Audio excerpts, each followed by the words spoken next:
Hello student, very good morning. I hope you are fine. आपके अपने YouTube channel expert classes by Manju ma'am में स्वागत है, अभिनंदन है। सर्वप्रथम स्टूडेंट, आप लोगों को सावन के पहले सोमवार की हार्दिक शुभकामनाएं। काशी विश्वनाथ बाबा करे कि आप लोगों का पेपर अच्छा हो और आप लोग अपने मंजिल को पा सके। स्टूडेंट, सिर्फ यहाँ पेपर पास करने से नहीं होता स्टूडेंट, आप लोग भी अपना जो भी टारगेट है उसको आप अचीव करें, यही मेरी काशी विश्वनाथ जी से प्रार्थना है। सभी को मतलब बाबा काशी विश्वनाथ सभी को अच्छा हेल्थ दें स्टूडेंट, और पैसा कमाने का भी एक जरिया और आप लोगों के लिए रास्ता खोले। देखिए स्टूडेंट, ये आप लोगों का 4th सेमेस्टर, ये लास्ट सेमेस्टर है, तो मैं आप लोगों से ही विनम्र निवेदन करूंगी कि अपनी स्टडी आगे भी आप लोग कंटिन्यू रखिएगा। जिसको भी बीएड बीटीसी करना है स्टूडेंट, वो बीएड और बीटीसी कर सकता है। बीएड करने के बाद आप होम साइंस के टीजीटी पीजीटी के लिए आप के लिए ये सारे वीडियो जो बीए के जो वीडियो हैं, जो एनईपी 2020 आया स्टूडेंट, मैं बार बार आप लोगों को कह रही हूँ कि एनईपी जो 2020 जो सिलेबस लाया है उसके अकॉर्डिंग आप लोगों का क्या बीए का सारा कोर्स जो है आप लोगों का है आपके टीजीटी के अकॉर्डिंग ही, नेट के अकॉर्डिंग ही और पीजीटी के अकॉर्डिंग ही, और एलटी ग्रेड मतलब TGT PGT net LT grade home science के लिए जो है एनईपी 2020 का सिलेबस, यानी जो भी मैं बीए वालों को कोर्स पढ़ा रही हूँ आपका, वो सारे वीडियो जो है आप लोगों के लिए वहाँ पर क्या है, यूजफुल है स्टूडेंट। ठीक है, तो आइए स्टूडेंट हम लोग स्टार्ट करते हैं। देखिए आप लोगों का क्या है, 4th सेमेस्टर के लिए मैं ये क्लास लेकर आई हूँ स्टूडेंट, पीजी 4th सेमेस्टर। और पेपर कौन सा है स्टूडेंट, आप लोगों का असमर्थ एवं अक्षम बालकों की देखभाल है। और पेपर आप लोगों का कब होने वाला है, तो 23 जुलाई को होने वाला है स्टूडेंट। ठीक है, तो देखिए स्टूडेंट, आप लोग परेशान बिल्कुल मत हुआ करिए, क्योंकि देखिए आपकी भी परीक्षा और आपके जो जूनियर्स हैं 2nd सेमेस्टर वालों की भी परीक्षा, और उसमें क्या है BA 6 semester 2nd semester 4th semester की भी परीक्षाएं चल रही हैं। तो मुझे क्या होता है, चैनल पे जो है सभी की क्लासेस को लगाना पड़ता है, और समय अभाव के कारण क्या होता है, कभी कभी आप लोगों की क्लास, जैसे कल संडे में आप लोगों की क्लास नहीं लग पाई थी, तो आज हम उसको मेकअप कर दे रहे हैं। अभी एक आप लोगों को मॉर्निंग में हार्डली आपको 11 बजे तक, मान के चलिए 10:30 11 तक आप लोगों को क्लास मिल जाएगा।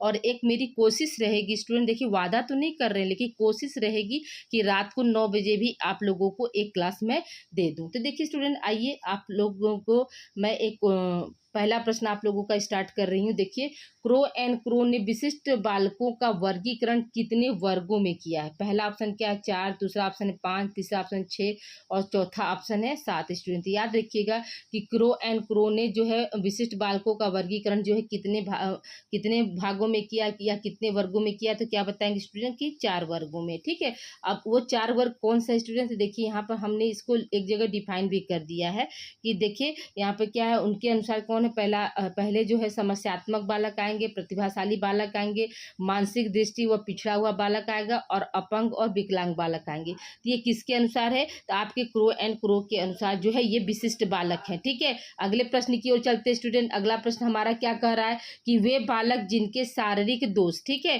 वे बालक जिनके शारीरिक दोष उन्हें साधारण क्रियाओं में भाग लेने से रोकते हैं या सीमित रखते हैं, ऐसे बालक शारीरिक अक्षमता से युक्त बालक कहलाते हैं। यह कथन किसका है स्टूडेंट? तो देखिए स्टूडेंट याद रखिएगा, यह कथन जो है क्रो एंड क्रो ने दिया था कि उनके अनुसार क्या था स्टूडेंट कि ऐसे बालक जो मतलब शारीरिक दोष से, मतलब उनमें क्या है, शारीरिक क्रियाकलाप करने में क्या हो रहा है, वो भाग नहीं ले पा रहे, यानी अपनी जो दैनिक जीवनचर्या की यानी डेली रूटीन के जो कार्य हैं उसको वो नहीं कर पाते हैं, और अपने आप को क्या है, अक्षमता युक्त मानते हैं, यानी असमर्थ मानते हैं। तो ऐसे बालकों को हम किस में रखेंगे, तो उन्होंने क्या कहा कि ऐसे बालक जो होते हैं वो क्या होते हैं, मतलब अक्षमता से युक्त बालक कहलाते हैं, अक्षमता युक्त बालक कहलाते हैं। तो ये कथन जो किसका दिया गया है, तो क्रो एंड क्रो के दिया गया है स्टूडेंट। ठीक है, देखिए स्टूडेंट, सुबह उठते ही आप लोगों का पहले मैं क्वेश्चन टाइप करती हूँ।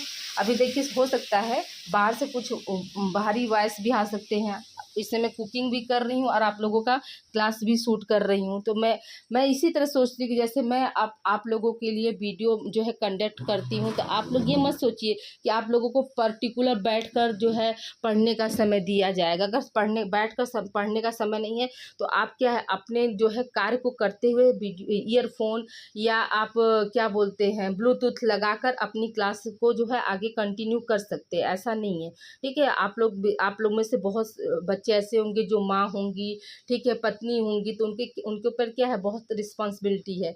तो वो अपना क्या करे, वो वीडियो चलाकर ब्लूटूथ या ईयरफोन का यूज करके भी क्लास को सुन सकती हैं और अपना पेपर कल का अच्छा कर सकती हैं। ठीक है, अगले प्रश्न की ओर चलते स्टूडेंट। अगला प्रश्न हमारा क्या कह रहा है कि शारीरिक अक्षमता से युक्त बालकों की विशेषताएं होती हैं। कौन कौन सी विशेषताएं जो है शारीरिक अक्षमता से युक्त होती है स्टूडेंट। तो देखिए पहला ऑप्शन हमने यहाँ पे क्या किया, 10 आपको एक जगह दे दिया स्टूडेंट। इसमें क्या है, आपका शारीरिक अंग खराब होना, दूसरा क्या है, हीन भावना वह कुंठा होना स्टूडेंट। ठीक है, हीन भावना व कुंठा का शिकार होना, तीसरा क्या है, समस्यात्मक व्यवहार होना, चौथा क्या है, पराश्रित होना, पांचवा क्या, आत्मविश्वास की कमी, छठवां क्रियाओं की को देर से करना, क्रियाओं को देर से सीखना, संवेगात्मक रूप से अस्थिर होना, सामाजिक समायोजन में कठिनाई, सामान्य बालकों से अलग व्यवहार करना, और क्या है आपका सामान्य क्रियाओं को करने में अक्षम होगा स्टूडेंट, अक्षम नहीं होगा। ठीक है, अक्षम, ये वाला होगा, अक्षम होना। ठीक है, तो ये सब क्या है, ये सब आपके मतलब ये शारीरिक अक्षमता से युक्त बालकों की क्या है, विशेषताएं हैं। ठीक है, अगला प्रश्न हमारा क्या कह रहा है स्टूडेंट। अगला प्रश्न हमारा देखिए है कि शारीरिक रूप से अक्षम बालकों के प्रकार है, मतलब कौन कौन से बालक जो है शारीरिक रूप से अक्षम माने जाते हैं, उनके क्या क्या प्रकार होते हैं। तो पहला क्या आपका बहरे तथा कम सुनने वाले बालक भी क्या होते हैं, अक्षम बालक के अंतर्गत आते हैं। दृष्टि विकलांग बालक या कमजोर नजर वाले बालक भी क्या होते हैं, आपके अक्षम बालक के अंतर्गत आते हैं।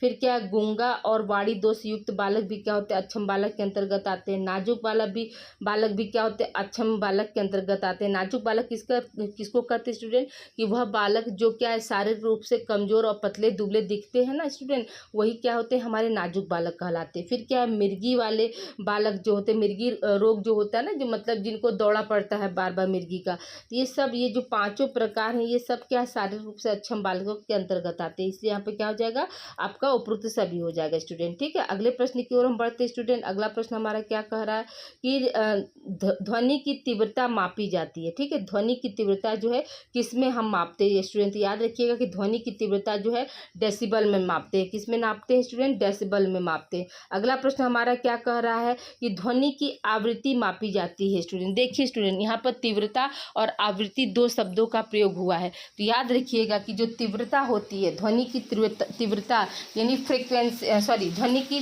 तीव्रता जो होती है वो हम किस में मापते हैं स्टूडेंट, तो आपका डेसिमल में नापते हैं। और ध्वनि की जो है आवृत्ति होती है वो किस में हम नापते हैं, उसका मापक यंत्र क्या होता है, तो याद रखिएगा कि उसका मापक यंत्र जो है आपका क्या है, मीटर हर्ट्ज होता है। क्या होता है स्टूडेंट, आपका मीटर हर्ट्ज होता है। ठीक है, याद रखिएगा। तो देखिए यहाँ पर प्रश्न है आपका क्या है कि ध्वनि की आवृत्ति नापी जाती है, तभी हमने आपको बताया क्या, मीटर हर्ट्ज में जो है ध्वनि की आवृत्ति नापते हैं, और ध्वनि की तीव्रता किस में नापते हैं स्टूडेंट, तो आपका डेसिबल में नापते हैं। ठीक है, ये दोनों प्रश्न थोड़ा सा कंफ्यूजन वाला है, लेकिन आप लोग बहुत ही बारीकी से इसको सुनिएगा और समझिएगा कि आवृत्ति फ्रिक्वेंसी जो है आपकी क्या है, मीटर हर्ट्ज में नापी जाती है, और आपकी तीव्रता जो है, ठीक है, तो वो किस में नापते हैं, हम डेसिबल में नापते हैं। ठीक है, अगले प्रश्न की ओर चलते हैं स्टूडेंट। अगला प्रश्न हमारा क्या कह रहा है कि सामान्य ध्वनि सुनाई देती है। सामान्य ध्वनि जो है किस में सुनाई देती है, तो हम आपको बता चुके हैं स्टूडेंट कि पहले ही कि क्या है 65 dB तक क्या करता है, कोई भी व्यक्ति जो है सुन सकता है। ठीक है, अब आइए अगले प्रश्न की ओर चलते हैं स्टूडेंट। अगला प्रश्न हमारा क्या कह रहा है कि श्रवण विकलांगता। ठीक है, देखिए क्या प्रश्न है आपका कि श्रवण विकलांगता या बहरेपन के कारण हो सकते हैं। क्या कारण हो सकते हैं, तो पहला ऑप्शन क्या है आपका जन्म से पूर्व या जन्म के समय के कारण, दूसरा ऑप्शन है गर्भावस्था में श्रवण विकार, तीसरा ऑप्शन है जर्मन खसरा, चौथा ऑप्शन है असुरक्षित प्रसव, पांचवा ऑप्शन है आपका दुर्घटना और आयु, छठवां क्या है उपरोक्त सभी। स्टूडेंट याद रखिएगा कि श्रवण विकलांगता या बहरेपन के कारण क्या, ये सभी हैं, जन्म से पहले भी और जन्म के बाद भी आपको श्रवण किसी भी विकलांग बालक को जो है श्रवण बाधिता हो सकती है। गर्भावस्था में क्या है श्रवण विकार उत्पन्न होने की वजह से भी हो सकता है। खसरा जो हो जाता है माँ को प्रेगनेंसी के के दौरान जो खसरा हो जाती है उस स्थिति में भी हो सकता है, असुरक्षित प्रसव में भी हो सकता है, और दुर्घटना और आयु में दुर्घटना नहीं कोई एक्सीडेंट हो गया उसकी वजह से भी कान में अगर चोट लग जाता है तो वो बच्चा क्या है ऊंचा सुनने लगता है। ठीक है, अगले प्रश्न की ओर चलते हैं स्टूडेंट। अगला प्रश्न हमारा क्या कह रहा है कि श्रवण विकलांग बालकों की शैक्षिक समस्याएं हो सकती हैं। श्रवण विकलांग बालकों की शैक्षिक समस्याएं हो सकती, कौन कौन सी जो है श्रवण विकलांग बालकों की जो है शैक्षिक समस्याएं हो सकती है स्टूडेंट। तो पहला ऑप्शन क्या दिया है, भाषा का विकास नहीं हो पाता है। ठीक है, दूसरा ऑप्शन ये भी बात सही है। फिर क्या है, बोलने का विकास नहीं हो पाना। ठीक है, शैक्षिक उपलब्धि निम्न स्तर का होना, यानी जो बुद्धि लब्धि है वो निम्न स्तर का होना। ठीक है, फिर क्या है, परीक्षणों का उपयोग ठीक प्रकार से नहीं हो पाना, यानी जो भी मतलब उसमें है परीक्षण वो क्या करता है वो सही प्रकार से नहीं कर पाता है। फिर क्या है, कक्षा में पढ़ाई गई बातों को याद करना कठिन होता है। जो श्रवण विकलांग बालक होते हैं तो उनको क्या कक्षा में जो भी बातें पढ़ाई जाती हैं उसमें क्या होता है वो उसको याद नहीं रख पाते, तो वो क्या है वो आपके जो है श्रवण विकलांग बालक के अंतर्गत आते हैं स्टूडेंट। इसलिए यहाँ पे क्या हो जाएगा, आपका उपरोक्त सभी हो जाएगा। ठीक है, यहाँ पे क्या हो जाएगा आपका स्टूडेंट, उपरोक्त सभी हो जाएगा। ओके स्टूडेंट, यहाँ तक आई होप आप लोग को समझ में आ गया होगा क्वेश्चन 9 तक। अब आइए आगे हम बात करते हैं, क्वेश्चन नंबर 10 देखते हैं। श्रवण बाधित बालकों को शिक्षा दी जाती है। क्वेश्चन आपका ये पूछ रहा है, श्रवण बाधित बालकों को शिक्षा दी जाती है। तो पहला क्या, चिन्ह भाषा द्वारा, फिर क्या होर्स होगा स्टूडेंट। ठीक है, ये ऐसे लिखाएगा ओट्स, या इसी को क्या है ओट्स भी लिख कर आता है। ठीक है, प्रश्न में आपके ओट्स भी आएगा। तो होट्स द्वारा, ठीक है, स्पर्श द्वारा, इसलिए यहाँ पर क्या हो जाएगा आपका उपरोक्त सभी हो जाएगा स्टूडेंट। चौथा ऑप्शन सही हो जाएगा। अगले प्रश्न की ओर चलते हैं स्टूडेंट। अगला प्रश्न हमारा क्या कह रहा है कि प्रतिभाशाली शब्द का प्रयोग, ठीक है, प्रतिभाशाली शब्द का प्रयोग उन 1% बालकों के लिए किया जाता है जो सबसे अधिक बुद्धिमान होते हैं। यह कथन किसका है, तो स्कैनर और हैरीमैन का, दूसरा ऑप्शन है क्रो एंड क्रो, तीसरा ऑप्शन टर्मन, और चौथा ऑप्शन इनमें से कोई नहीं। तो किसका है स्टूडेंट, तो याद रखिएगा कि यह है आपका स्कैनर और हैरीमैन का।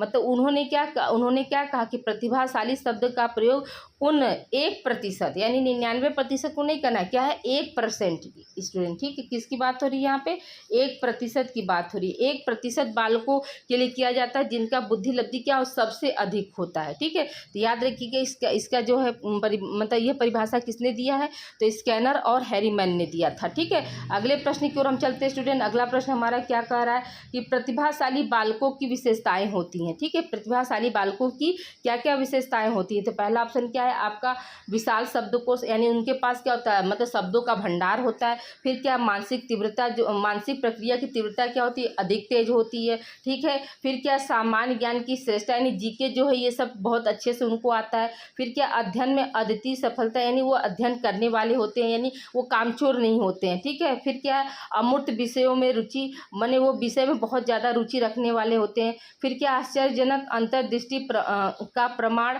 फिर है आपका मंद बुद्धि तथा सामान्य बालकों में अरुचि, यानी जो प्रतिभाशाली बालक होते हैं ना तो वो क्या है उनके अंदर जो मंद बुद्धि, अगर उनको मंद बुद्धि और सामान्य बालकों के साथ अगर स्टडी कराया जाए तो वो उनमें क्या करते हैं, उनमें वो अरुचि रखते हैं। फिर क्या है, पाठ्य विषयों में अत्यधिक रुचि और अरुचि, यानी पाठ्य विषयों में क्या होता है उनको अगर सारा चीज़ आता रहता है तो या तो उसमें वो तो रुचि रखेंगे, या तो सभी विषय आने के कारण क्या होता है नए चीज़ों को सीखने के लिए वो पाठ्य विषय में क्या होते हैं अरुचि रखने लगते हैं। ठीक है, अगला विशेषता क्या है स्टूडेंट की, बुद्धि परीक्षाओं में उच्च बुद्धि लब्धि, यानी अगर मान लीजिए कोई तर्क वाला जो है परीक्षा हो रहा है तो उसमें क्या होता है उनका प्रखर बुद्धि होता है। फिर क्या, विद्यालय के कार्यों के प्रति बहुधा उदासीनता, यानी वो विद्यालय के कार्य में क्या करते हैं वो पार्टिसिपेट नहीं करना चाहते हैं। ठीक है, उनका क्या होता है, उनका हमेशा एक नए सृजन पर कार्य होता है स्टूडेंट। ठीक है, वो पुराने सृजन को क्या है महत्व नहीं देते हैं। ठीक है, तो इस चीज़ को भी आप लोग ध्यान दीजिएगा। ये अब यहाँ पे क्या हो जाएगा आपका उपरोक्त सभी हो जाएगा स्टूडेंट। ठीक है, यहाँ पे क्या हो जाएगा उपरोक्त सभी हो जाएगा। इसलिए यहाँ पर आप इतनी सारी जो विशेषताएं बताएं उसको आप लोग विशेष ध्यान देकर देखिएगा। अगले प्रश्न की ओर हम चलते हैं स्टूडेंट। अगला प्रश्न हमारा क्या है, पिछड़े बालकों की विशेषताएं होती हैं। पिछड़े बालकों की क्या क्या विशेषताएं होती हैं, तो सीखने की गति धीमी, ये भी बात सही है। जीवन में निराशा का अनुभव, ये भी बात सही है। ठीक है, और क्या है आपका समाज विरोधी कार्यों की प्रवृत्ति, ये भी बात सही है, ठीक है। व्यवहार संबंधी समस्याओं की अभिव्यक्ति, ये भी बात सही है। जन्मजात योग्यताओं की तुलना में कम शैक्षिक उपलब्धि, यहाँ कम होगा, काम नहीं होगा, कम शैक्षिक उपलब्धि, ये भी बात सही है। सामान्य शिक्षण विधियों द्वारा शिक्षा ग्रहण करने में विफलता, ये भी बात सही है। बुद्धि परीक्षाओं में निम्न बुद्धि लब्धि, यानी आपका क्या है 90 से 110 तक उनकी बुद्धि लब्धि होती है पिछड़े बालकों की। फिर क्या, मानसिक रूप से अस्वस्थ और असामाजिक व्यवहार उनका होता है, इसलिए यहाँ पे क्या हो जाएगा, आपका उपरोक्त सभी हो जाएगा स्टूडेंट, ठीक है। अगले प्रश्न की ओर हम चलते हैं स्टूडेंट। अगला प्रश्न हमारा क्या कह रहा है कि पिछड़ेपन या शैक्षिक मंदता के कारण है, यानी पिछड़ापन होने का या शैक्षिक मंदता यानी शिक्षा में कमी होने का क्या कारण हो सकता है। पहला ऑप्शन क्या है आपका, शारीरिक दोष। दूसरा ऑप्शन है निम्न सामान्य बुद्धि। तीसरा ऑप्शन है परिवार की निर्धनता। चौथा ऑप्शन है परिवार का आकार। पांचवा ऑप्शन है शारीरिक रोग। छठा ऑप्शन है परिवार में के झगड़े। सातवां ऑप्शन है माता पिता का शिक्षा। आठवां है आपका माता पिता की बुरी आदत होगा स्टूडेंट, ठीक है। पूरी आदत नहीं, बुरी आदत, ये यहाँ पर सही कर लीजिएगा, ठीक है। यहाँ पे क्या होगा, बुरी आदत, यानी गलत आदतों का माता पिता में पाया जाना, ठीक है। बुरी आदत, माता पिता का दृष्टिकोण, ठीक है। विद्यालय में अनुपस्थित होना, विद्यालय का दोषपूर्ण संगठन व वातावरण, इसलिए यहाँ पे क्या हो जाएगा, आपका उपरोक्त सभी हो जाएगा, ठीक है। इसमें ये इतने क्या है, पिछड़ेपन के क्या है कारण है, पिछड़ेपन या शैक्षिक मंदता के कारण है। अगला प्रश्न हमारा क्या कर रहा है कि पिछड़े बालक को शिक्षा दी जाती है, कि कैसे देते हैं शिक्षा, तो याद रखिएगा कि हस्तशिल्पों की शिक्षा होती है, ठीक है। सांस्कृतिक विषयों की शिक्षा देते हैं। फिर क्या, छोटे समूह में शिक्षा की व्यवस्था करते हैं, और यहाँ पर क्या हो जाएगा, आपका उपरोक्त सभी हो जाएगा स्टूडेंट। अगले प्रश्न की ओर हम बढ़ते हैं स्टूडेंट। अगला प्रश्न हमारा क्या कह रहा है कि जिन बालकों की बुद्धि लब्धि 70 से कम होती है उनको मंद बुद्धि बालक कहते हैं। जिन बालकों की बुद्धि लब्धि क्या है 70 से कम होती है उन्हें क्या कहते हैं, मंद बुद्धि बालक कहते हैं। यह कथन किसका है स्टूडेंट, याद रखिएगा कि यह कथन जो है क्रो एंड क्रो के अनुसार जो है दिया गया था, ठीक है। अगले प्रश्न की ओर हम चलते हैं स्टूडेंट। अगला प्रश्न हमारा क्या कह रहा है कि क्रो एंड क्रो ने मंद बुद्धि बालकों की विशेषताओं को कितने भागों में बांटा है स्टूडेंट।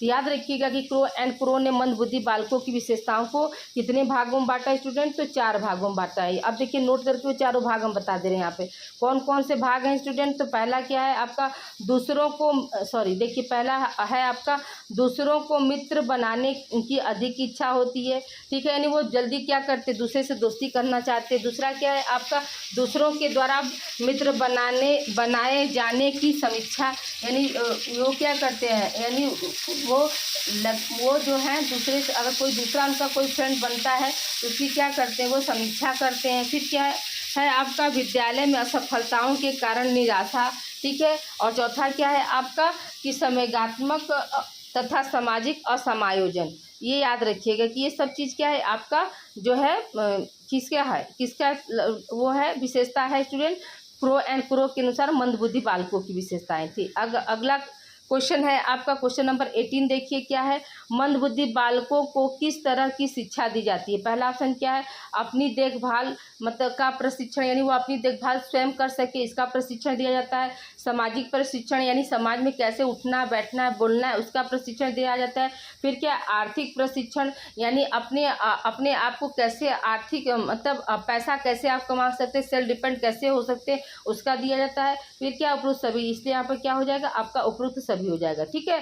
अगले प्रश्न की ओर चलते स्टूडेंट। अगला प्रश्न हमारा क्या कह रहा है कि मंद बुद्धि या पिछड़े बालक को शिक्षा देने वाले अध्यापक में क्या योग्यताएं या गुण होनी चाहिए। पहला ऑप्शन क्या है, शिक्षक को क्या करना चाहिए, बालकों का सम्मान करना चाहिए, ठीक है, ये क्वालिटी होनी चाहिए। दूसरा क्या है, धैर्यवान होना चाहिए, ठीक है, माने धीरज से काम लेना चाहिए। फिर क्या है, सहनशील व सहानुभूति वाला होना चाहिए, इसलिए यहाँ पे क्या हो जाएगा आपका उपरोक्त सभी हो जाएगा स्टूडेंट, ठीक है। अगले प्रश्न की ओर हम चलते हैं स्टूडेंट। अगला प्रश्न हमारा क्या कह रहा है कि समस्यात्मक बालकों के प्रकार, यानी समस्यात्मक बालक जो है कितने प्रकार के होते हैं स्टूडेंट। याद रखिएगा कि समस्यात्मक बालक जो होते हैं वो 3 प्रकार के होते हैं। अब देखिए यहाँ पर हमने तीनों प्रकार लिख दिया है स्टूडेंट। कौन कौन से होते हैं? तो समस्यात्मक बालक में क्या होता है, चोरी करने वाले बालक भी क्या होते हैं, वो भी समस्यात्मक बालक के अंतर्गत आते हैं। दूसरा क्या है, झूठ बोलने वाले बालक भी क्या होते हैं, वो भी समस्यात्मक बालक के अंतर्गत आते हैं। क्रोध करने वाले बालक भी क्या होते हैं, वो भी आपके समस्यात्मक बालक के अंतर्गत आते हैं। ठीक है, तो ये तीनों क्या है, आपके समस्यात्मक बालक के प्रकार है स्टूडेंट। ठीक है स्टूडेंट वीडियो को आप लोग लाइक शेयर करना ना भूलें। स्टूडेंट वीडियो को देख रहे हैं सभी लोग लाइक शेयर कर दीजिए और सभी को बताइए कि इस पे आप लोगों का 4th सेमेस्टर, 2nd सेमेस्टर और बीए की जो है होम साइंस की पूरी क्लासेस और को करिकुलर की पूरी क्लासेस जो है आप लोगों की चलती है। अब आइए हम अगले क्वेश्चन की तरफ चलते हैं स्टूडेंट। क्वेश्चन नंबर आपका क्या हो जाएगा, अब 21 है। ठीक है, क्वेश्चन नंबर देखिए 21 क्या कर रहा है स्टूडेंट की, 21 कह रहा है कि चोरी करने के कारण हो सकते हैं। ठीक है, यानी कोई भी बच्चा अगर चोरी करता है तो उसके पीछे क्या कारण है, ये आपको पूछा है। अब देखिए चोरी करने वाला बालक जो किस बालक के अंतर्गत आता है स्टूडेंट, तो अभी हमने आपको बताया कि समस्यात्मक बालक के अंतर्गत आता है। तो चोरी करने के क्या कारण हो सकते हैं, देखिए पहला क्या दिया, अज्ञानता, इससे भी हो सकता है। उच्च स्थिति की इच्छा रखना, यानी अपने स्टेटस को ऊपर उठाने के लिए भी क्या करता है, चोरी करते हैं। ठीक है, माता पिता द्वारा अवहेलना, यानी बच्चे का क्या है, माता पिता द्वारा जो है तिरस्कार किया जाता है, उस कारण भी बच्चे क्या करते, चोरी करना सीख जाते हैं। साहस दिखाने की भावना, यानी कोई बच्चा अगर उनको चैलेंज करता है कि तुम ये काम नहीं कर सकते तो उसके लिए भी क्या करते हैं, वो चोरी करते हैं। ठीक है, आत्मनियंत्रण का अभाव, अपने ऊपर क्या नियंत्रण नहीं रखने के लिए भी वो क्या करते, चोरी करते। चोरी की लत लगना, ठीक है, और क्या, आवश्यकताओं की आपूर्ति, यानी आवश्यकताओं की पूर्ति नहीं होने के कारण क्या होता है, कोई भी बालक जो है चोरी करना सीख जाता है। ठीक है, मतलब समस्यात्मक बालक जो है वो क्या करते हैं, चोरी करने सीख जाते हैं। अगला यहाँ पर क्या हो जाएगा, उपरोक्त सभी हो जाएगा स्टूडेंट। ठीक है, अगले प्रश्न की ओर हम बढ़ते हैं स्टूडेंट। अगला प्रश्न हमारा क्या कह रहा है कि बालक में झूठ बोलने की आदत किन कारणों से होती है, कर्म नहीं होगा स्टूडेंट। ठीक है, किन कारणों से होती है। ठीक है, तो देखिए यहाँ पर क्या है, पहला ऑप्शन क्या है, मनोविवाद यानी रिक्रिएशन। ठीक है, दुविधा, स्टूडेंट याद रखिएगा ये दुविधा ऐसे लिखाएगा, ये टाइपिंग मिस्टेक है, दुविधा। फिर क्या है, मिथ्या अभिमान। फिर क्या है, प्रतिशोध, स्वार्थ, वफादारी, भय। इसलिए यहाँ पे क्या हो जाएगा, आपका उपरोक्त सभी हो जाएगा स्टूडेंट। ठीक है, झूठ बोलने की आदत क्या किन कारणों से होती है, रिक्रिएशन, यानी कुछ वो नया करने की कोशिश करते हैं तो अब कोई उनको मना करता है तब वो क्या करते हैं, झूठ बोलना सीख जाते हैं बच्चे। ठीक है, दुविधा, यानी दुविधा में सही बोले कि नहीं बोले, यानी कोई समस्या उनके सामने आ गई तो उनको ये लगता है कि बताएंगे तो मार पड़ेगी, नहीं बताएंगे तो ठीक रहेगा, तो ये क्या है, ये दुविधा वाली स्थिति हो गई, उसकी वजह से बोलते हैं। फिर क्या, मिथ्याभिमान, यानी झूठा शान शौकत दिखाने के लिए भी क्या करते हैं वो बच्चे जो है, बहुत से बच्चों के अंदर क्या होता है, झूठ बोलने वाली जो है प्रवृत्ति आ जाती है। फिर क्या, प्रतिशोध, यानी बदले लेने की भावना से भी क्या करते हैं वो झूठ बोलना सीख जाते हैं। फिर क्या है, आपका स्वार्थ, और क्या है, स्वार्थ, यानी स्वार्थी बनने के लिए भी क्या करते हैं वो बहुत से बालक जो होते हैं वो झूठ बोलना सीख जाते हैं। फिर क्या, वफादारी, यानी किसी के प्रति क्या है, वफादार होना भी क्या होता है, झूठ बोलने के लिए हो जाता है। फिर क्या है आपका, अगला क्या है आपका भय, यानी बच्चा अगर डरा है तो डर के कारण भी क्या करता है वो बालक झूठ बोलता है, इसलिए यहाँ पे क्या हो जाएगा, आपका उपरोक्त सभी हो जाएगा। अगले प्रश्न की ओर चलते हैं स्टूडेंट। अगला प्रश्न हमारा क्या कह रहा है कि क्रोध आक्रमणकारी व्यवहार है। ठीक है, क्रोध आक्रमणकारी व्यवहार द्वारा व्यक्त किया जाता है, यह कथन है, किसने कहा है स्टूडेंट, याद रखिएगा कि क्रोध आक्रमणकारी व्यवहार द्वारा व्यक्त किया जाता है, यह कथन जो है आपका क्रो एंड क्रो साहब ने कहा था। ठीक है, अगले प्रश्न की ओर चलते हैं स्टूडेंट। अगला प्रश्न हमारा क्या है, ड्रग्स लेने के तरीके हैं। ठीक है, ड्रग्स लेने, यानी जो अभी आप लोगों को जैसे सॉरी स्टूडेंट, पांचवा जैसे हमने आपको बताया ना कि मतलब बहुत से बच्चे ऐसे होते हैं जो क्या करते हैं, ड्रग्स लेना शुरू कर देते हैं, तो ऐसे बच्चों को हम किस में रखते हैं, तो वो भी क्या होते हैं, वो भी कहीं ना कहीं मानसिक विकार के शिकार हो जाते हैं स्टूडेंट। ठीक है, तो यहाँ पर देखिए ड्रग्स लेने के तरीके में क्या हो जाएगा आपका, चॉकलेट द्वारा ड्रग्स लिया जाता है। ठीक है, फिर क्या, सिगरेट द्वारा ड्रग्स लेना, इंजेक्शन के द्वारा ड्रग्स लेना, सूंघ कर ड्रग्स लेना, यहाँ पे क्या हो जाएगा आपका उपरोक्त सभी हो जाएगा स्टूडेंट। ठीक है, अगले प्रश्न की ओर हम बढ़ते स्टूडेंट। अगला प्रश्न हमारा क्या कह रहा है कि मादक द्रव्यों के अंतर्गत आते हैं। ठीक है, मादक द्रव्यों के अंतर्गत क्या क्या आते हैं, तो देखिए हीरोइन आती है। ठीक है, मादक द्रव्य का जो सेवन करते हैं ना तो उसके अंतर्गत क्या क्या चीज़ें आती हैं, तो पहला क्या है आपका हीरोइन है, दूसरा क्या है आपका कोकीन है, तीसरा क्या है ब्राउन शुगर है, चौथा क्या है आपका अफीम है, चौथा आपका अफीम है, पांचवा क्या है तंबाकू है, छठवां क्या है ड्रग्स है, सातवां क्या है गुटखा, चाय, कॉफ़ी ये है, ठीक है। और आठवां क्या उत्तेजक दवाएं हैं। तो ये सभी क्या हो जाएंगे, ये सभी आपका उपरोक्त सभी के अंतर्गत आएंगे स्टूडेंट, ठीक है। यहाँ पर क्या हो जाएगा आपका आठवां उपरोक्त सभी हो जाएगा। अगला प्रश्न हमारा क्या कह रहा है, समस्यात्मक बालक है, ठीक है। समस्यात्मक बालक के प्रकार पूछ रहा है, या कौन कौन से होते हैं।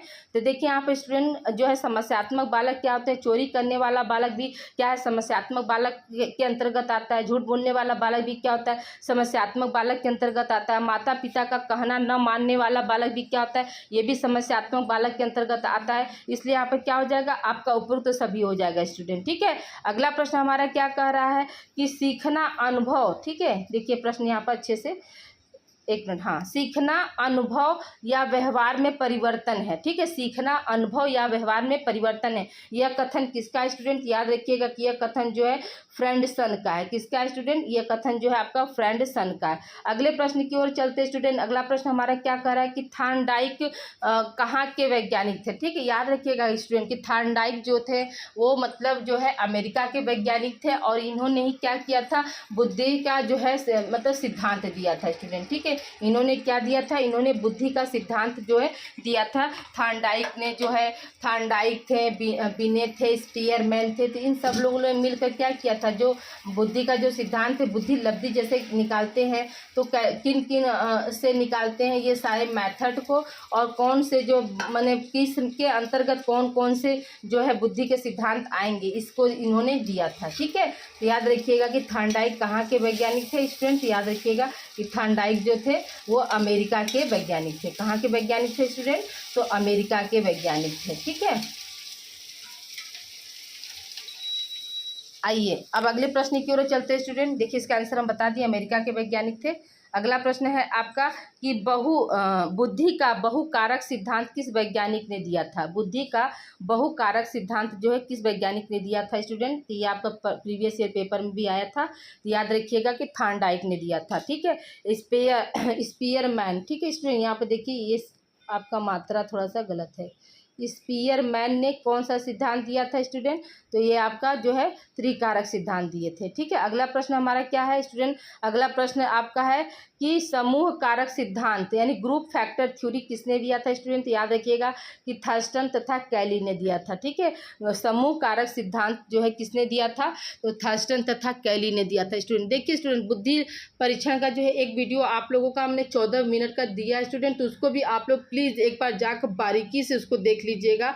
अभी भी आपके पास जो है पर्याप्त समय है। जितने भी वीडियो हैं और प्रीवियस ईयर का पेपर का जो प्रीवियस ईयर नहीं, जो अभी फर्स्ट पेपर का जो विकलांगता वाला जो पेपर अभी कराया था उसका आंसर की भी हमने जारी कर दिया, उसको भी आप अच्छे से पढ़ कर जाएंगे, ठीक है। बार बार मैं एक ही बात को कह रही हूँ कि जितना भी मैंने फर्स्ट पेपर का वीडियो आप लोगों को दिया है, ठीक है, फर्स्ट पेपर का वीडियो और फर्स्ट पेपर का जो आंसर की दिया है उसको मिलाकर और प्लस अभी तक जो भी आज आपका क्या है, ये मॉडल पेपर चौथा है स्टूडेंट मेरे ख्याल से, ठीक है। तो ये चारों मॉडल पेपर और प्लस जो है फर्स्ट पेपर के जितने भी लेक्चर वो सब आप लोग अच्छे से पढ़ के जाइएगा। अगले प्रश्न की ओर चलते हैं स्टूडेंट। अगला प्रश्न हमारा क्या कह रहा है कि भारत में बुद्धि परीक्षण किस वर्ष आया, तो याद रखिएगा भारत में बुद्धि परीक्षण जो है 1922 ईस्वी में आया था, ठीक है। अगले प्रश्न की ओर चलते हैं स्टूडेंट। अगला प्रश्न हमारा क्या कह रहा है कि भारत में सर्वप्रथम बुद्धि परीक्षण किसने लाया, तो याद रखिएगा कि C.H. राइस ने लाया था। किसने लाया था स्टूडेंट, C.H. राइस ने जो है भारत में क्या है पहली बार जो है बुद्धि परीक्षण या सबसे पहले लाए थे, ठीक है। अगले प्रश्न की ओर चलते स्टूडेंट। अगला प्रश्न देखिए यहाँ पर उसी को हमने यहाँ पर डिफाइन कर दिया है कि भारत में बुद्धि परीक्षण का निर्माण 1922 ईस्वी में हुआ था, और कब किसने लाया था, तो C.H. राइस के द्वारा बिना परीक्षण भारतीय अनुकूलन से प्रारंभ हो गया था, ठीक है। भारतीय अनुकूलन से क्या हुआ था, प्रारंभ हुआ था, ठीक है। बिना परीक्षण पहला जो है आपका मतलब C.H. राइस के द्वारा क्या था, बिना परीक्षण जो है 1922 ईस्वी में लाया गया था, ठीक है। अगले प्रश्न की ओर हम चलते हैं स्टूडेंट। अगला प्रश्न हमारा क्या कह रहा है कि सामूहिक बुद्धि परीक्षण किसने दिया, ठीक है। सामूहिक बुद्धि परीक्षण जो है किसने दिया, तो याद रखिएगा कि सन 1961 ईस्वी में जो है प्रयाग मेहता ने जो है सामूहिक बुद्धि परीक्षण दिया था। सामूहिक बुद्धि परीक्षण किसने दिया, तो याद याद रखिएगा कि प्रयाग मेहता ने दिया। और किस सन में दिया था स्टूडेंट, हम क्या बताएंगे, 1961 ईस्वी में दिया। किस सन में दिया था स्टूडेंट,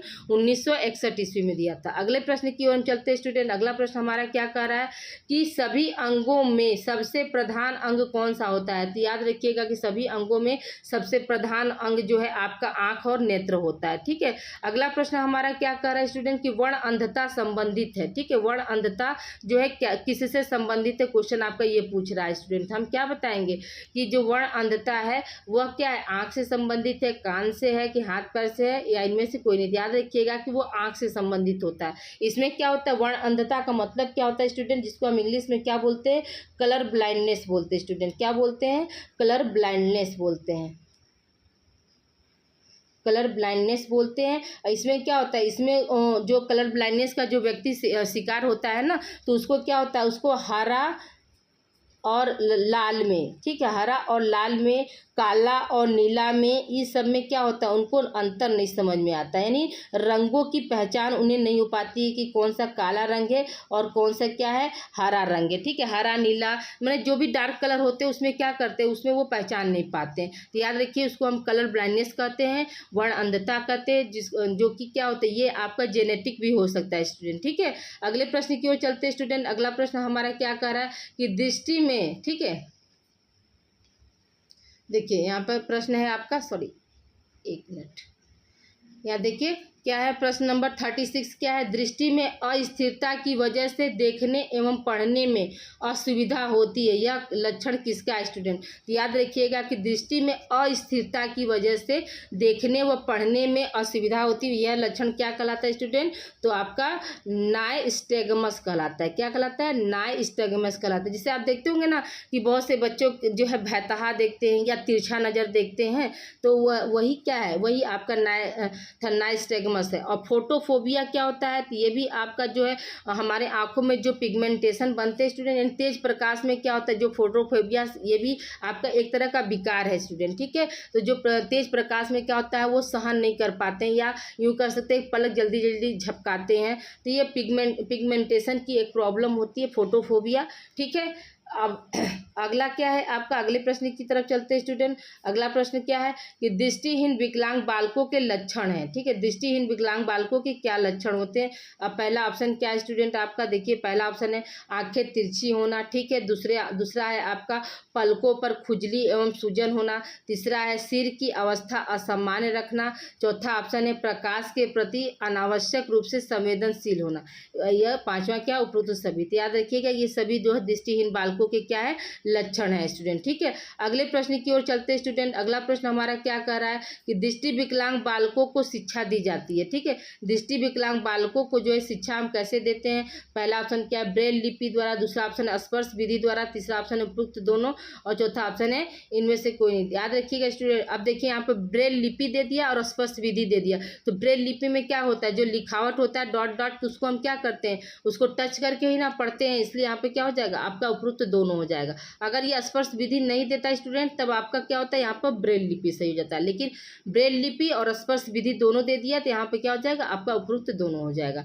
अगले प्रश्न की ओर चलते हैं स्टूडेंट। अगला प्रश्न हमारा क्या कर रहा है कि वाक विकलांगता के प्रकार है। ठीक है, क्या पूछ रहा है आपका प्रश्न नंबर 39 क्या है स्टूडेंट कि वाक विकलांगता के प्रकार है। पहला ऑप्शन क्या है, वाक दोष। दूसरा ऑप्शन है घोष दोष यानी वोकल डिसऑर्डर। तीसरा ऑप्शन है बाड़ी स्खलन। चौथा ऑप्शन है विलंबित बाड़ी विकार।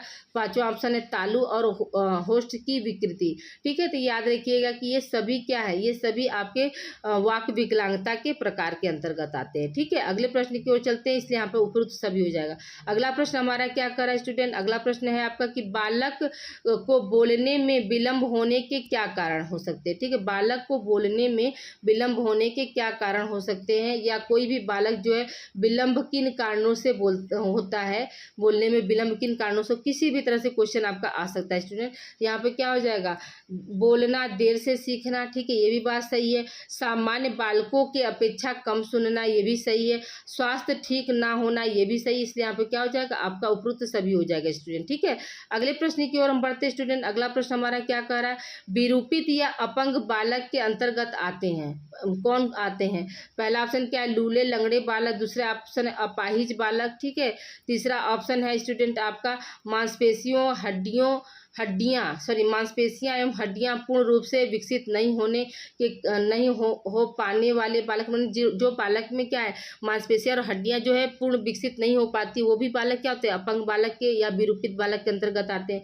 फिर क्या है आपका पांचवा, क्या चलने फिरने में असमर्थ वाले बालक भी क्या होते हैं, वो भी विरूपित अपंग बालक के अंतर्गत आते हैं। फिर क्या है अपना काम करने में असमर्थ बालक, वो भी क्या है विरूपित या अपंग बालक के अंतर्गत आते हैं। इसलिए यहाँ पर क्या हो जाएगा आपका उपरोक्त सभी हो जाएगा स्टूडेंट। अगले प्रश्न की ओर हम बढ़ते हैं स्टूडेंट। अगला प्रश्न हमारा क्या कर रहा है कि नाजुक बालक होते हैं, ठीक है, या नाजुक बालक हम किसे कहते हैं, क्वेश्चन आपका ये पूछ रहा है। तो याद रखिएगा कि शारीरिक रूप से निर्बल बालक को हम क्या कहते हैं, नाजुक बालक कहते हैं। कमजोर व दुर्बल दुबले पतले बालक को भी कहते हैं, ठीक है। रक्त अल्पता के शिकार बालक भी क्या होते हैं, नाजुक बालक के अंतर्गत आते हैं। इसलिए यहाँ पे क्या हो जाएगा आपका उपरोक्त सभी हो जाएगा स्टूडेंट, ठीक है। अगले प्रश्न की ओर हम बढ़ते हैं स्टूडेंट। अगला प्रश्न हमारा क्या कर रहा है, नाजुक बालक किस रोग के शिकार हो सकते हैं, यानी जो नाजुक बालक होते हैं वो किस रोग के शिकार हो सकते थे। याद रखिएगा हृदय संबंधी रोग भी हो सकता है, दमा भी हो सकता है, जुकाम और खांसी भी हो सकता है। इसलिए यहाँ पे क्या हो जाएगा आपका उपरोक्त सभी हो जाएगा स्टूडेंट।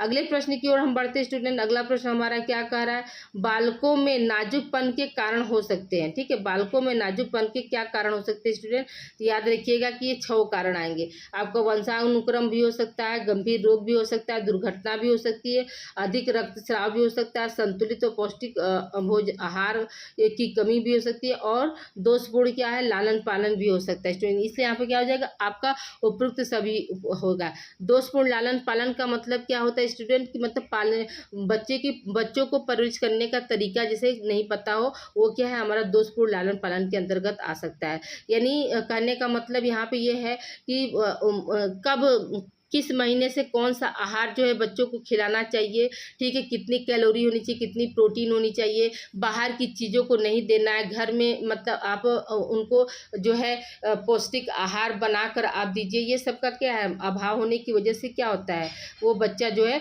आपका नाजुक बालक के अंतर्गत आ सकता है स्टूडेंट, ठीक है। अगले प्रश्न की ओर हम बढ़ते हैं स्टूडेंट। अगला प्रश्न हमारा क्या कह रहा है, देखिए अगले प्रश्न की ओर चलते हैं स्टूडेंट। अगला प्रश्न हमारा क्या कह रहा है, विरूपित बालक के अंतर्गत अस्थि विकार हैं, यानी जो बालक जो विरूपित हो जाते हैं उनसे मतलब संबंधित अस्थि विकार क्या क्या हो सकते हैं आपके। तो देखिए यहाँ पर पहला ऑप्शन क्या दिया, स्कोलियोसिस स्टूडेंट, ठीक है। दूसरा ऑप्शन है आपका काइफोसिस, तीसरा ऑप्शन है लार्डोसिस, और चौथा ऑप्शन है उपरोक्त सभी स्टूडेंट। याद रखिए स्टूडेंट यहाँ पे क्या होगा उपरोक्त सभी हो जाएगा। और ये हम आप लोगों को फर्स्ट पेपर में इन सब का जो है डिटेल आप लोगों को बताए हैं कि काइफोसिस का मतलब क्या होता है, लार्डोसिस का मतलब क्या होता है। तो इस बार इसलिए आप लोगों से बार बार कह रहे स्टूडेंट कि एक बार क्या है व्यक्ति में विकलांगता वाला भी जो है आप लोग वीडियो जो है प्लीज़ आप लोग जरूर से देख कर जाइएगा, ठीक है। अगले प्रश्न की ओर चलते हैं स्टूडेंट। अगला प्रश्न हमारा क्या कह रहा है कि मंदबुद्धि बालकों के प्रकार हैं, ठीक है। मंदबुद्धि बालकों के कितने कौन कौन से प्रकार स्टूडेंट। तो पहला ऑप्शन क्या दिया, मूर्ख बालक जिसकी बुद्धि लब्धि क्या होती है 50 से 70 के बीच होती है, ठीक है। देखिए स्टूडेंट यहाँ पर हम बुद्धि लब्धि के साथ भी बना दिए हैं कि अगर आपको क्वेश्चन आ सकता है कि मूर्ख बालक की बुद्धि लब्धि कितनी होती है, तो आप क्या बताएंगे 50 से 70 के बीच जो होती है जिनकी भी बुद्धि लब्धि होती है वो क्या होते हैं मूर्ख बालक के अंतर्गत आते हैं। दूसरा क्या है आपका मूढ़ बालक, तो मूढ़ बालक का जो बुद्धि लब्धि क्या होता है स्टूडेंट, याद रखिएगा कि 25 से 50 तक होती है, ठीक है। तीसरा ऑप्शन क्या है आपका जड़ बुद्धि बालक, इनकी बुद्धि लब्धि क्या होती है आपकी 25 से कम होती है, ठीक है। इनकी बुद्धि लब्धि क्या हो जाएगी आपकी 25 से कम होगी, वो क्या है आपके जो है जड़ बुद्धि बालक के अंतर्गत आएंगे। इसलिए यहाँ पे क्या हो जाएगा आपका उपरोक्त सभी होगा। आपको क्वेश्चन आ सकता है स्टूडेंट की जड़ बुद्धि बालक की जो है बुद्धि लब्धि कितनी होती है, तो याद रखिएगा कि क्या है आपका 50 से कम वाले जो बालक होते हैं बुद्धि लब्धि जिनकी कम होती है, सॉरी 25 से कम जो जिनकी बुद्धि लब्धि होती है वो क्या है आपके जड़ बुद्धि वाले बालक के अंतर्गत आते हैं, ठीक है। अगले प्रश्न की ओर हम बढ़ते हैं स्टूडेंट। अगला प्रश्न हमारा क्या कह रहा है कि बायोलॉजी ऑफ मेंटल डिफेक्ट पुस्तक के लेखक कौन है, ठीक है। बायोलॉजी ऑफ मेंटल डिफेक्ट पुस्तक के लेखक कौन है, तो याद रखिएगा स्टूडेंट कि ये लेखक जो है आपके एलसी पेनरोज है स्टूडेंट, ठीक है। एलसी क्या है आपके पेनरोज है जो कि किसके लेखक हैं आपके, तो बायोलॉजी ऑफ मेंटल जो है डिफेक्ट के लेखक हैं, ठीक है। अगले प्रश्न की ओर चलते स्टूडेंट। अगला प्रश्न हमारा क्या कह रहा है, क्रिटिनिज्म होता है। ठीक है, क्रिटिनिज्म के अंतर्गत क्या होते हैं या उसके क्या क्या लक्षण होते हैं, ये चीज़ यहाँ पर बताया जाए। क्रिटिनिज्म जो है वो कैसा विकार है स्टूडेंट, तो आप लोग मुझे कमेंट करके जरूर बताइएगा कि क्रिटिनिज्म जो है वो कैसा विकार है। पहला ऑप्शन क्या है आपका, बुद्धि लब्धि 25 से 50 के बीच होता है। ठीक है, बुद्धि लब्धि क्या होता है, 25 से 50 के बीच होता है। फिर क्या है, त्वचा रूखी सूखी और बेजान होती है। त्वचा जो है रूखी सूखी और क्या होती है, बेजान और खुदरी होती है। ठीक है, फिर क्या है आपका, थायरॉक्सिन हार्मोन्स की कमी के कारण, और यहाँ पे क्या हो जाएगा, उपरोक्त सभी हो जाएगा स्टूडेंट। ठीक है, अगला प्रश्न हमारा क्या कह रहा है कि माइक्रोसिफेली। ठीक है स्टूडेंट, देखिए हम आप लोगों के लिए कोई क्वेश्चन नहीं छोड़ रहे हैं स्टूडेंट, बस आप लोग पढ़ के अच्छे से जाइएगा। माइक्रोसिफेली होगा स्टूडेंट, माइक्रोफैली यहाँ पे आ गया। माइक्रो क्या होगा स्टूडेंट, यहाँ पर जो है सी छूट गया तो उसको यहाँ पर सी बना लीजिएगा। माइक्रोसिफेली की स्थिति में बालक का सिर होता है, कैसा होता है। पहला ऑप्शन क्या है कि सिर जो है सामान्य बालकों की तुलना में छोटा होता है। दूसरा ऑप्शन है सिर बड़ा होता है। तीसरा ऑप्शन है सिर पतला व त्रिकोणाकार आकार का होता है। चौथा ऑप्शन है ललाट सामने से चपटा दिखता है। और पांचवा ऑप्शन क्या है, उपरोक्त सभी स्टूडेंट। यहाँ पे क्या हो जाएगा, उपरोक्त सभी हो जाएगा। माइक्रोसिफेली की स्थिति में बालक का सिर कैसा होता है, जो साधारण बालक होते हैं उनकी अपेक्षा क्या होता है, छोटा होता है। ठीक है, और क्या है आपका मतलब सिर बड़ा भी हो सकता है। एक मिनट, बड़ा नहीं होगा स्टूडेंट। ठीक है, ये यहाँ पर गलत ऑप्शन हो गया है। ठीक है, तो अब देखिए यहाँ पे ये तीनों ऑप्शन जो है सही है, चारों। अगले प्रश्न की ओर चलते स्टूडेंट। अगला प्रश्न हमारा क्या कर रहा है, मानसिक मंदता के अंतर्गत विशिष्ट प्रकार हैं, यानी मानसिक मंदता के अंतर्गत विशिष्ट मंदित बालक कौन कौन से होते हैं, ये प्रश्न आपका यहाँ पूछ रहा है। तो देखिए यहाँ पर क्या मंगोलिज्म है, क्रिटिनिज्म। देखिए अब यहाँ पर आपको बता ही दिए, अभी आपसे पूछ रहे थे ना कि क्रिटिनिज्म जो है किस जो है विकलांगता से संबंधित है, तो आप क्या बताएंगे, मानसिक मंदिता से संबंधित है। ठीक है, मंगोलिज्म हो गया, क्रिटिनिज्म हो गया, और क्या है स्टूडेंट आपका हाइड्रोसिफेली, माइक्रोसिफेली और उपरोक्त सभी। यहाँ पे याद रखिएगा कि मानसिक मंदिता से संबंधित क्या क्या है, मंगोलिज्म है, क्रिटिनिज्म है, हाइड्रोसिफेली, माइक्रोसिफेली, और यहाँ पे क्या हो जाएगा, उपरोक्त सभी हो जाएगा स्टूडेंट। ठीक है, अगले प्रश्न की ओर हम बढ़ते हैं स्टूडेंट। अगला प्रश्न हमारा क्या कर रहा है, प्रश्न नंबर आपका 51। देखिए क्या कर रहा है, तो देखिए 51 है आपका। देखिए प्रीवियस अभी परसों के पेपर आपका फर्स्ट पेपर जो हुआ है स्टूडेंट, उसमें ये क्वेश्चन आया है कि बुद्धि परीक्षण के प्रकार हैं। तो याद रखिएगा, व्यक्तित्व परीक्षण भी होता है, सामूहिक बुद्धि परीक्षण भी होता है, शाब्दिक और अशाब्दिक भी होता है। इसलिए यहाँ पे क्या हो जाएगा, आपका उपरोक्त सभी हो जाएगा स्टूडेंट। ठीक है, अगले प्रश्न की ओर हम चलते हैं स्टूडेंट। अगला प्रश्न हमारा क्या कह रहा है, बुद्धि का त्रिकारक सिद्धांत जो है किसने दिया है स्टूडेंट। ठीक है, बुद्धि का त्रिकारक सिद्धांत किसने दिया है स्टूडेंट, याद रखिएगा कि स्पीयरमैन ने दिया है। किसने दिया स्टूडेंट, देखिए यहाँ पर फिर से आपका मिसिंग थोड़ा सा हो गया टाइपिंग में, स्पीयरमैन होगा। ठीक है, ये आप लोग सही कर लीजिएगा, स्पीयरमैन। आप देखिए यहाँ पे एक कल उस दिन आंसर की में शायद हमने स्पायरमैन को बता दिया स्टूडेंट, ये आपका क्या, ये आपका रॉन्ग आंसर है। स्पीयरमैन जो चौथा ऑप्शन जो आपका सही होगा ना, चौथा विकल्प जो है स्पीयरमैन दिया है, तो आप याद रखिएगा वहाँ पे जाकर सही कर लीजिए। इस क्वेश्चन का आंसर शायद मैंने मतलब सेकेंड ऑप्शन स्पायरमैन बता दिया, स्पायरमैन नहीं होगा स्टूडेंट, स्पीयरमैन होगा। आप लोग इसको जाकर वहाँ पे सही कर लीजिए, यहाँ पर स्पीयर होगा, मैन। ठीक है, स्पीयरमैन, वो आप जाकर फर्स्ट पेपर में आप लोग वहाँ पर इसको जाकर सही कर लीजिए। बुद्धि का त्रिकारक सिद्धांत जो है किसने दिया है, स्पीयरमैन ने दिया, न कि स्पायरमैन ने दिया। ठीक, इसको जाकर प्लीज अभी के अभी आप लोग वहाँ पे जाकर सही कर लीजिए, नहीं तो भूल जाएंगे। ठीक है, अगले प्रश्न की ओर चलते स्टूडेंट। अगला प्रश्न हमारा क्या कह रहा है कि भारतीय पुनर्वास परिषद की स्थापना कब हुई थी स्टूडेंट। याद रखिएगा कि भारतीय पुनर्वास परिषद की स्थापना जो है 1986 ईस्वी में की गई थी। अगले प्रश्न की ओर चलते स्टूडेंट। अगला प्रश्न हमारा क्या कह रहा है कि बहरेपन का कारण हो सकता है, यानी बहरेपन का क्या कारण हो सकता है, तो जन्म से पहले भी बहरापन हो सकता है, जन्म के बाद भी हो सकता है, वंश परंपरागत प्रभावों से भी हो सकता है। इसलिए यहाँ पे क्या हो जाएगा, आपका उपरोक्त सभी हो जाएगा स्टूडेंट। ठीक है, अगले प्रश्न की ओर हम चलते हैं स्टूडेंट। अगला प्रश्न हमारा क्या कर रहा है, श्रवण दोष के प्रकार हैं। श्रवण दोष के कितने प्रकार होते हैं स्टूडेंट, तो याद रखिएगा कि 4 प्रकार के जो है श्रवण दोष पाए जाते हैं।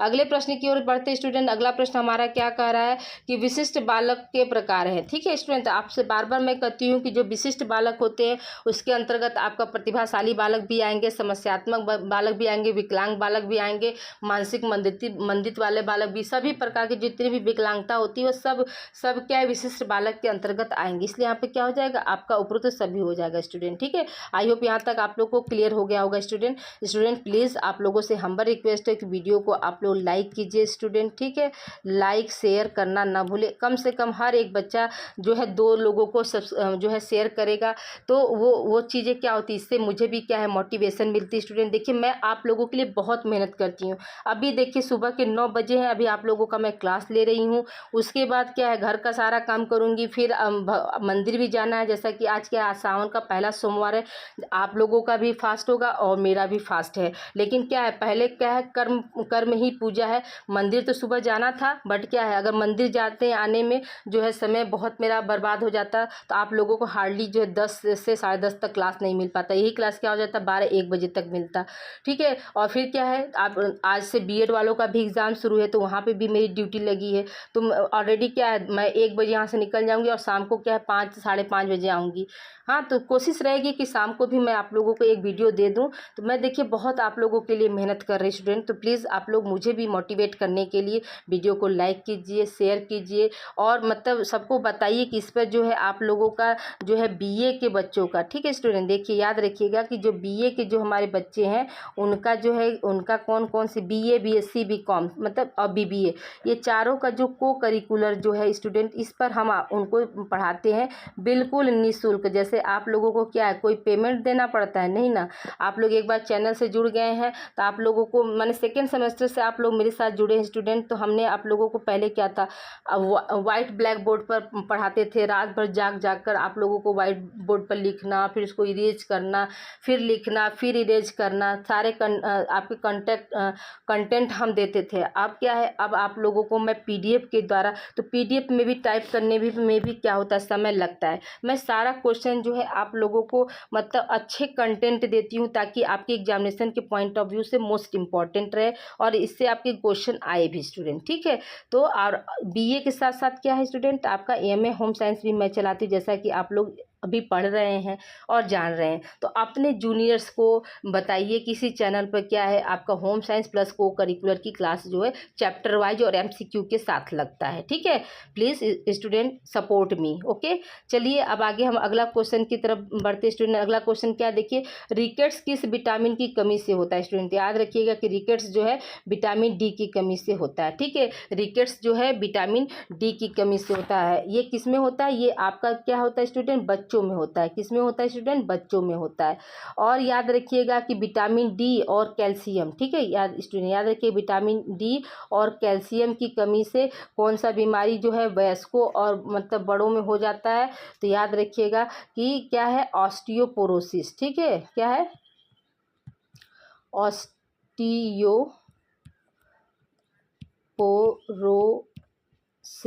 ऑस्टियोपोरोसिस। ये क्या है, ये जो है बुजुर्गों में होता है। ठीक है, याद रखिएगा स्टूडेंट वृद्धावस्था में होता है, बुजुर्गों में या वृद्धावस्था में। और एक होता है आपका ऑस्टियोमलेशिया। ठीक है,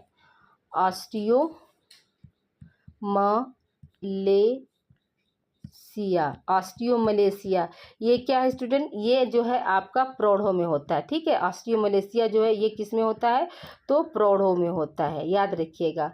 हाँ देखिए रिकेट्स जो है बच्चों में होता है, ऑस्टियोपोरोसिस जो होता है वृद्धों में या बुजुर्गों में होता है, और ऑस्टियोमलेशिया क्या होता है आपका प्रौढ़ों में होता है। ऑस्टियोपोरोसिस में क्या होता है स्टूडेंट, ऑस्टियोपोरोसिस का मतलब होता है ना कि अंदर हड्डियों के बीच क्या होता है छेद हो जाना, हड्डियां जो है भंगुर होकर मतलब झड़ने लगती हैं, तो वो क्या है आपका ऑस्टियोपोरोसिस है।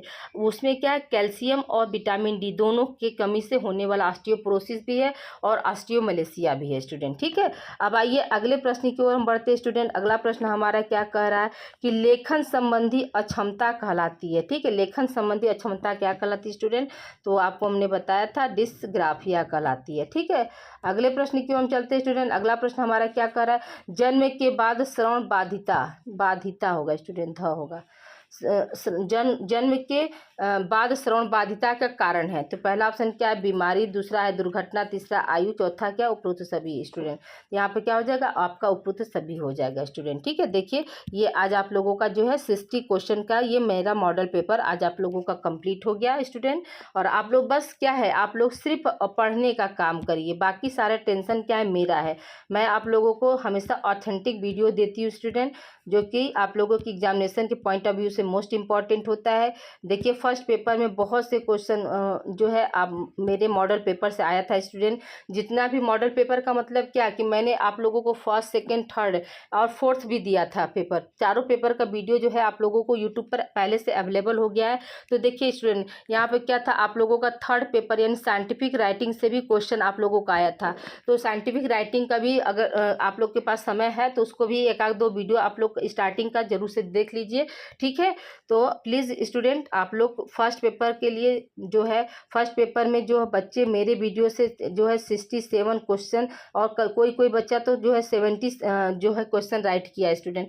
तो आप लोगों के क्या है, पढ़ने की क्षमता के ऊपर और अपनी तैयारी के ऊपर जो है डिपेंड करता है स्टूडेंट। मेरा काम है सिर्फ आप लोगों को कंटेंट देना, पढ़ना सिर्फ आप लोगों का काम है। तो जिस तरह से मैं कर्मठ होकर मेहनत कर रही हूँ उसी तरह से आप लोग भी क्या है, कर्मठ होकर मेहनत करिए स्टूडेंट, कोई एक्सक्यूज मत दीजिए। ठीक है, ये एग्ज़ाम क्या है बार बार नहीं होगा। ओके स्टूडेंट, मिलते हैं हम अब अगली क्लास में। अगली क्लास जो है देखिए स्टूडेंट, कोशिश रहेगी कि आपको हार्डली 9 बजे तक 20-30 क्वेश्चन आप लोगों को मैं आज और दे दूँ। Okay, thank you for watching, अपना ध्यान रखिएगा।